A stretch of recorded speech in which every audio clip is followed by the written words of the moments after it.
Hello everybody and welcome to another hobby cheating video. Say, is your airbrush broken, blocked, backflowing, blowing bubbles? Well then this is the video for you. The strict technomancer that is Vincey V. Let us get to the technique and learn it, Vincey V. Yes, that's right. Today we're going to talk all about your airbrush and how to give it that deep clean. Now, I have already done a previous video on how to clean your airbrush fast. You can check that out, linked up above. But of course, sometimes, no matter what you do, especially if your airbrush runs primer through it, you will eventually get a blockage or some bubbles or some backflow or something like that. And in that case today, I'm going to take you through the steps and the tools you need to get it clean and humming and running once again. So let's head over to the desk and we'll see what we do. So here's my airbrush. Now, as you can see, it's a little dirty on the outside. The airbrushes you see in here, they're dirty on the outside. People have yelled at me for this before. Look, it doesn't matter. The outside of the casing is irrelevant. It can be irrelevantly dirty. It's about how much clean you keep it inside. But inside, you'll notice this airbrush is backflowing some. When I push down on the trigger, you see bubbles come up. That means there's an air leakage somewhere in there. So it needs to be, the airbrush needs to be a closed system so the air can't backflow. It's going the wrong direction. That's what's happening there. You'll also notice when I pull the trigger that I don't get paint coming out a lot of times. I got blockages, right? So we're going to tackle each of these individually. These are two of sort of the most common problems. I'm going to talk about what may be wrong and how you can fix it. So the first thing we have to do here is actually take our airbrush apart. So let's do that. Let's take it apart. Now, in this case, I'm going to use an Iwata HPCS. This is my workhorse airbrush. This has a lot of features that are quite common to airbrushes. I'll do a quick run through of an Infinity, so a Harder and Steenbeck, where they have a slightly different construction. So things we'll talk about later on. All right. So the first thing we're going to do is take off the needle guard. This is just the back of the thing. Lots of people don't even keep these on. So this is just simply unscrewing it and getting rid of it.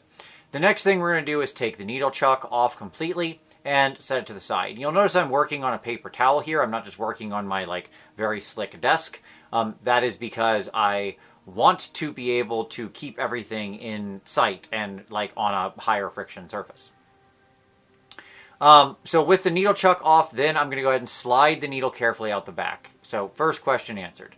A lot of people tell you have to take the needle out the front. Yes, sometimes that gets recommended. No, it's not the end of the world. I've taken the needle out of the back. Every time I've taken the needle out for more than 10 years, I've never bent a needle like this. It's fine, okay? I'm sure there's going to be, hello person in the comments already typing that they hate it. If you want to take it out the front to be sure, go nuts, okay? But you can take it out of the back. That's what everybody does. In fact, the brand new Infinity got redesigned to allow you to take it out of the back because they just accepted that everyone takes it out of the back. So, slide the needle carefully out the back, and then we're going to clean it. So, the way that I clean it is with my rubber glove, and I just carefully pull up. So I dip the needle in some water, and just run my fingers gently up the needle over and over again to wipe off any dry paint that's on there. If for some reason things are too tough for the water and your gentle rub, so I'm not pulling down, I'm just rubbing straight up the needle, pulling up it. If that doesn't work, take a little bit of isopropyl alcohol, put that in on the needle, on your gloves, and then run it through there. The alcohol will melt off that paint. It won't hurt the metal at all, and it'll clean it off. Okay, so then we set the needle to the side. Now the needle's away safely, the most sensitive part of our airbrush. We can get to the rest of this. So we're going to unscrew the front. Most airbrushes have some kind of front mechanism that's going to unscrew, that's going to reveal the actual nozzle, right? Some nozzles are single parts, some nozzles are dual components. In this case, this Iwata has a dual nozzle. So after I take off the guard, sort of the front of the airbrush there, I can take the brass nozzle discreetly out. Now, they can be different materials. I'm saying brass, but and you'll notice that it's two parts, the little brass component itself, as well as the small actual nozzle. This is the piece that gets changed depending on what size needle you have. And that's made of, steel or whatever. Okay, so I set that to the side. The first thing I'm going to do is take the little filbert brush whatever it is. I don't know, the little brushy, cleany tool, pipe cleaner thing. And I'm just going to clean out the inside of the airbrush, like that small hole that connects the front of the airbrush into the actual needle channel there.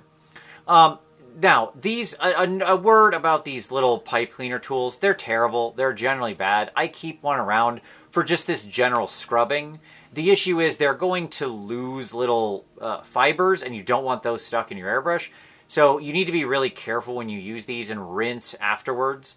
But just accept that they're going to bleed out. These things are like crappily made, and they're going to lose little fibers.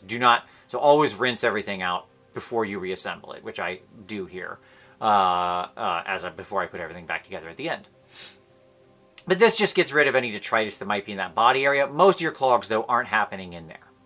With that sort of cleaned out, we can set the body to the side and now deal with where all of our clogs and problems actually originate from. And that is the nozzle. Okay, so with the nozzle, the reality is this is where most backflowing issues happen. The connection joint here is why you get backflowing issues. This is where blockages occur. This is the whole shooting match. For this, we're going to need our needle tool. So the needle tool is this small little thing. You can buy it. By the way, everything you need is linked down below in this video, so you can find the links for all these little tools. They're not expensive down below. This needle tool is used to actually clean out the inside of the nozzle. So we've got our needle tool and we have our little wrench. The first thing we're going to do is very carefully, and this is the most dangerous part and very hard to do on camera, you're going to unscrew the tiny, if you have a two-part nozzle, you're going to unscrew that tiny piece from the actual nozzle housing itself. Be very careful with this. This piece is so tiny. It is so easy to lose. For the love of all things holy, please be careful. And that's why I'm here working on like this paper towel. In fact, normally when I'm doing this, not on camera, I have a little bowl that I put these very small pieces into, like a little tiny ramekin, like think the things you get ketchup in at a restaurant. And I set them in there. That way they can't go anywhere. But anyways, it would make it very hard to film. So I'm just doing the paper towel here, which is fine. Okay, once we've got that, let's start with the brass housing itself. So with that, again, we're going to go ahead and just use the filbert brush to clear out anything that might be stuck in there that's larger. Really what I'm doing is actually just soaking and getting wet anything in there. So I dip the brush, anytime I'm using this little pipe cleaner brush, it's wet. Like I've dipped it into water or alcohol, you can use either. And I just soak it in there, swish it around, move it, spin it, etc. What I really want to do is loosen up anything in there, okay? But I'm not trying to clean it with this. This will only remove like very big chunks, and it's not actually, like it'd be very rare for this to pull anything out or to actually clean the nozzle. The needle tool is what we've got to go to. Once everything's sort of wet, which will soften paint up in there, then we come in with the needle tool and we scrape and we scrape. And so we scrape in this circular motion around the edge. We keep making circles, opposite direction circles. Scrape to the right, scrape to the left, scrape to the right, scrape to the left. Take the tool out, wipe it on your paper towel, dip it in water again, repeat, repeat, repeat. And so we just scrape out that nozzle. And then every so often you can hold it up. One of the other advantages to doing this over a paper towel is it's white on the other side. So it's very easy for me to like look through and actually see that it's clean and clear. So, hold it up to your eye, look at it, and can you see completely and cleanly through it? Is there anything on the edge, or do you have a nice perfect circle? If you have a pair of magnifiers that you use for painting, it can actually be excellent for this purpose. Slap on your magnifiers, turn on your little miner's light on the front, and look inside there. You will see stuff you miss with your naked eye with those magnifiers. So really, really an excellent tool to utilize. The same way doctors use those kinds of tools when they're doing precise surgery, you can use them here to remove very small paint. So your magnifiers are a great tool to make sure that you've gotten everything out of there. Once it's nice and clean, scraped clean, we set that to the side. That's the brass nozzle down. Now comes the actual nozzle. This is the needle nozzle at the end, right? So, and again, this is for if you've got a two-part item. If it's one part, you would just do this next step all as one. we once again take that. Now we're not going to try to put any kind of pipe cleaner into this tiny little thing. No, please don't. What we're going to do here is just go straight to the needle tool, and we're going to scrape it around and then push it through gently until it stops, just like your needle would. And we pull it back a little and turn and turn and turn. Then we scrape the inside, wipe, wet the needle tool again, repeat. So we're scraping gently the inside of the cylinder, pushing it out the front of the actual nozzle. Not so hard. Don't push so hard that it like pushes up against it, because then you can bend and extend the outside of the nozzle and actually like chip away at some, because you'll actually remove some of the tightness that it needs against the needle. So you don't want to push this thing super hard. Nice and gentle up there, soft turns, pull back, repeat, repeat, repeat. Okay? And yet again, you can glance through it. Yet again, you can get out your magnifiers. You can take a little look, peer through there with the light on, make sure there's nothing in place. Once it's clean, we're good to go. At this point, if blockages were your problem, you should be good to go. And a note about this, just looking with your naked eyes is usually going to miss something, so you do want to keep scraping for a while or use magnifiers or something, because it takes a really tiny, incrementally small amount of dried primer or detritus in there to cause a blockage or spitting or bubbling or anything like that, where it's like that kind of thing. If your airbrush does that, that's because there's some tiny little bit of paint somewhere in that nozzle that's stopping the clean, smooth flow of air. Okay? All right. But if blockage was your problem, this should be done. So we'll screw it back together and we'll go from there. So now we work in reverse. The first thing we do is we screw the little needle nozzle back onto the brass nozzle. I just kind of screw that in. I use my fingers just until it's finger tight. Then I take the little wrench tool and I tighten it just enough. Do not over tighten. This is not a strength contest. It's not one of those machines at the carnival. You don't need to prove how big and strong you are. Okay. You want to turn until it's tight and then go boop and give it just a tiny little amount of pressure to make sure it's locked in there. Done. Okay, now for things like this where the nozzle sits in there, like on the Iwata, this is my little trick to make it completely airtight. So, and this is a fun trick you can use on your airbrush as well. I've done this for many, many, many years and it works really well. This is an old like scale modeler's trick I picked up back in the day. So you can take yourself a little bit of Vaseline, like Vaseline. Yeah, Vaseline. And you use an old brush and you basically paint a little bit of Vaseline around the lower part of the nozzle, the brass nozzle, where it sits into the housing. Just a small amount. You kind of want one little layer of it around there. And then you're just going to pop that thing right in there. Then you take the paintbrush and you kind of smooth it out so there's a little like air hole in there. You want to make sure that's not covered. And you just kind of smooth it out around the joint and just, there you go. You're good to go. Once that's in there, that will be waterproof. It's not a lot of it. You do want to make sure you don't get any around the top and inside the nozzle. So you can kind of wipe that off if you want. But like, it will air and water seal that pretty darn effectively. So nothing will leak out there. And it kind of helps it stick inside there. Now, if you're using a Harder and Steenbeck, you don't really need to use this trick. The nature of their housing is quite different, and I've never really ran into this. I've only ran into this with airbrushes where the brass nozzle sits into, like, just gently sits up against it and is more relying on, like, pressure to keep it in place. Because as time goes on and your airbrush gets older, the precision of that machining will wear slightly, and so you can get little leaks. Very, very, very tiny leaks will cause a pretty big backflow problem, like bubbling in the cup. Okay, so once that's done, we then put the cap back on, the front cap, spin it over. That's just, you're just finger tightening it. You don't need any tools for this. Just make sure it's, nice and tight on there with what you get out of your fingers. Again, not a strength test. Don't try to break the thing. You're a very big, strong person. I'm sure it's okay, but this isn't the place to prove it. Then we flip it over. we carefully slide the needle back in. So here is where people are all afraid they're going to bend their needle, and you do want to move slowly, because if the trigger has fallen out of position, in your trigger there's a little U-shaped hole that needle has to slide between. If that's fallen out of position, you'll bang the needle up against it. So you want to make sure your trigger's in its neutral position, and you just want to carefully slide that needle forward. You should meet no resistance whatsoever.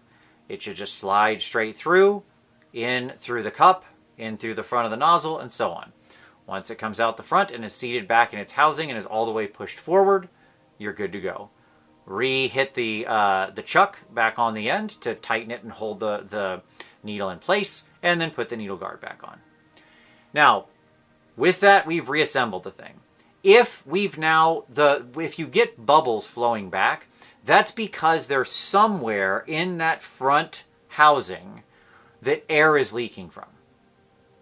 So I'll talk a little bit in a moment about how you can make sure that it's there. But like the Vaseline and those like tight-ish like connections at the front should stop any of that from happening. You shouldn't see any more backflow bubbles. But we're going to test. And so after you do a deep clean like this on your airbrush, you're going to first test with water. Okay? And the reason you're going to test with water is because you want to see if you did everything correctly, and you don't want to put a bunch of paint in there and undo a bunch of work you just did. All right? So we just test with water and see, does it blow cleanly out the front? Do I get backflow bubbles? So as you can see in this case, when I tested it, when I let off the trigger there was still a little bit of bubbles coming back. It's much better. I got a tighter seal, but I didn't quite get it all the way sealed. That's no problem. When that happens, it just means something wasn't as airtight as it could have been. We go through the same process again, strip things out, and we just reapply you reapply the Vaseline, you make sure everything's nice and tight, push everything together, redo it. As you can see here, next time, no issues, blew just fine. Then you test with paint. As you can see here, I'm able to push paint through, no problem at all. Quick and easy, there we go. We got the airbrush clean and flowing. Now, very quickly, I do want to talk about airbrushes like Harder and Steenbeck, where they have their construction. I really do prefer the Harder and Steenbeck construction. And like the way that they're machined is just kind of, it's much harder to get these kinds of problems. Their nozzle construction is just, I think, a lot better. But at any rate, whatever you have is fine. But with the Harder and Steenbeck, same thing. You take off the needle guard on the back, undo the chuck, take the needle out, flip it over. Now here, you'll notice it's more of like one basic piece that is sort of your nozzle, and you don't have that little secondary tip. But again, the same thing. You're going to use your needle tool. You're going to scrape and clean out inside of there. Push it lightly through the front, not so hard that it's like you don't want it to. You're not trying to like force it in anywhere. Nice and light. Spin it around, take it back out, wipe, rinse, repeat. And then push it back together. I really haven't had problems with my Harder and Steenbeck ever really doing the leakage or the backflow trick. If you're still having that, like if after all this you still get bubbles coming backwards, there's a couple of things that could be happening. One, your needle might not be sitting far enough forward. So if the needle's out of place anywhere, to where it's letting air leak right from the get-go, like from the jump. So if it's not all the way seated forward, that could cause backflow.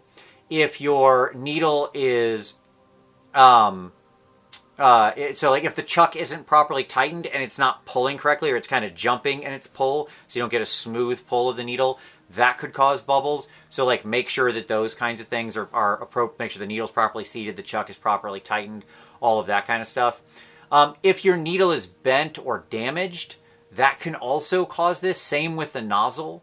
So if there's a crack or a bend or anything like that in the needle or the nozzle, that can also cause that kind of backflow. That's not really the thing you can easily fix. If there's like a crack in something, it just means you've got to replace the part. USA Airbrush Supply, if you're here in the US, is actually my favorite airbrush supplier components. They're great. They're like a really good company with amazing customer service and incredible part selection. So you could just generally get whatever piece you need for whatever airbrush you have. I'll include a link down below. And so in that case, it's kind of just like if it's still happening after you've done all these steps, you may be onto something more significant where there's actually a component broken. So in that case, it may be time to like go and replace those elements. Happily, like getting the whole needle and nozzle set usually isn't that expensive. You're talking about $30 to $50 or something like that, depending on kind of your airbrush and the model. Maybe a little less, maybe a little more. But, so in general, it's cheaper than getting a new airbrush. No, so I'll say that. Don't I feel like you got to go out and replace everything if you bend a needle sometime. It happens to the best of us. So, there you go.